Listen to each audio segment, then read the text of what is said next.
নমস্কার। শ্রীমদ্ ভাগবত গীতা অষ্টাদশ অধ্যায় মোক্ষযোগ শ্লোক 55। ভক্তা মামোভিজানাতি জাবানো যচ্চাস্মি তত্তত ততো মাং তত্তত জ্ঞাতা বিশতে তদনন্তরম। ভক্তা অর্থাৎ শুদ্ধ ভক্তির দ্বারা মাম আমাকে অভিজানাতি জানতে পারেন, জাবান যেরকম, যচ্চাস্মি স্বরূপত আমি হই, তত্তত যথার্থরূপে, তত তারপর, মাম আমাকে তত্তত যথার্থরূপে জ্ঞাতা জেনে বিশতে প্রবেশ করতে পারেন, তদনন্তরম অতঃপর। অনুবাদ: ভক্তির দ্বারাই কেবল যথার্থরূপে কেউ স্বরূপত আমাকে পরমেশ্বর ভগবান রূপে জানতে পারেন। এই প্রকার ভক্তির দ্বারা আমাকে তত্ত্বত জেনে তিনি আমার ধামে প্রবেশ করতে পারেন। তাৎপর্য: পরমেশ্বর ভগবান শ্রীকৃষ্ণ ও তার অংশ প্রকাশসমূহকে মনোধর্ম প্রসূত জল্পনা কল্পনার দ্বারা জানতে পারা যায় না, অথবা অভক্তরাও সেই সম্বন্ধে জানতে পারে না। কেউ যদি পরমেশ্বর ভগবানকে জানতে চায়, তাহলে তাকে শুদ্ধ ভক্তের তত্ত্বাবধানে শুদ্ধ ভক্তিযোগের পন্থা অবলম্বন করতে হবে। তা না হলে পরমেশ্বর ভগবান সম্বন্ধীয় তত্ত্বজ্ঞান তার কাছে সর্বদাই আচ্ছাদিত থেকে যাবে। ভগবদ্গীতার আগেই বলা হয়েছে, নাহং প্রকাশ সর্বস্ব। তিনি সকলের কাছে প্রকাশিত হন না, কেবল পাণ্ডিত্যের দ্বারা অথবা মনোধর্ম প্রসূত জল্পনা কল্পনার দ্বারা কেউ ভগবানকে জানতে পারে না।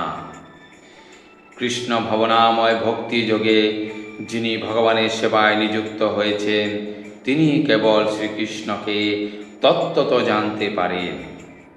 এই জ্ঞান লাভের জন্য বিশ্ববিদ্যালয়ের ডিগ্রি সাহায্য করতে পারে না। কৃষ্ণ তত্ত্বের বিজ্ঞান সম্বন্ধে যিনি পূর্ণরূপে অবগত হয়েছেন, তিনি শ্রীকৃষ্ণের আলোয় চিন্ময় ভগবত ধামে প্রবেশ করার যোগ্য হন। ব্রহ্মভূত অবস্থাপ্রাপ্ত হওয়ার অর্থ স্বাতন্ত্র্যহীন হওয়া নয়। সেই স্তরেও ভগবত সেবা রয়েছে, এবং যেখানে ভক্তিযুক্ত ভগবত সেবা রয়েছে, সেখানে অবশ্যই ভগবান ভক্ত ও ভক্তিযোগের পন্থা রয়েছে।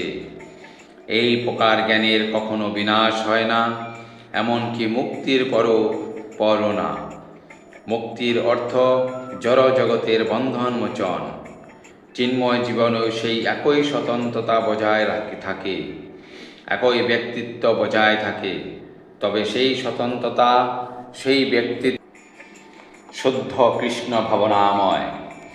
এখানে বিশতে অর্থাৎ আমাতে প্রবেশ করেন কথাটির ভ্রান্ত অর্থ করা উচিত নয়, যা অদ্বৈতবাদীরা করে থাকেন। তারা বলেন যে এর অর্থ জীব নির্বিশেষ ব্রহ্মে লীন হয়ে যান। না, বিশতে কথাটির অর্থ এই যে জীব তার ব্যক্তিগত স্বাতন্ত্র্য নিয়ে পরমেশ্বর ভগবানের ধামে প্রবেশ করে এবং ভগবানের সঙ্গ লাভ করে, তার সেবায় যুক্ত হয়। যেমন একটি সবুজ পাখি একটি সবুজ গাছে প্রবেশ করে গাছটির সঙ্গে এক হয়ে যাওয়ার জন্য নয়, সেই গাছটির ফল উপভোগ করার জন্য। নির্বিশেষবাদীরাও সাধারণত সমুদ্রে নদীর মিশে যাওয়ার দৃষ্টান্ত নিয়ে দিয়ে থাকেন। সেটি নির্বিশেষবাদীদের কাছে আনন্দের উৎস হতে পারে, কিন্তু সবিশেষবাদীরা সমুদ্রস্থিত জলচর প্রাণীর মতো তাদের স্বাতন্ত্র্য বজায় রাখেন। সমুদ্রের গভীরে গেলে সেখানে কত রকমের প্রাণী দেখা যায়। কেবল সমুদ্রের পরিভাগটি দেখে সমুদ্র সম্বন্ধে যথেষ্ট জানা যায় না। সমুদ্রের গভীরে যে সমস্ত প্রাণী রয়েছে, তাদের সম্বন্ধেও পূর্ণ জ্ঞান লাভ করতে হবে।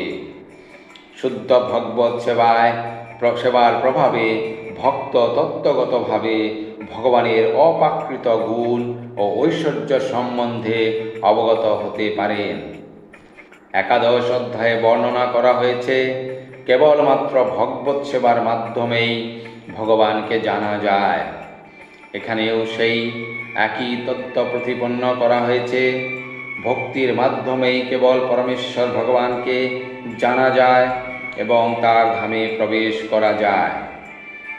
জড়বন্ধন থেকে মুক্ত হয়ে ব্রহ্মভূত স্তরে অধিষ্ঠিত হলে ভগবানের কথা শোনার মাধ্যমে ভক্তিযোগ শুরু হয়।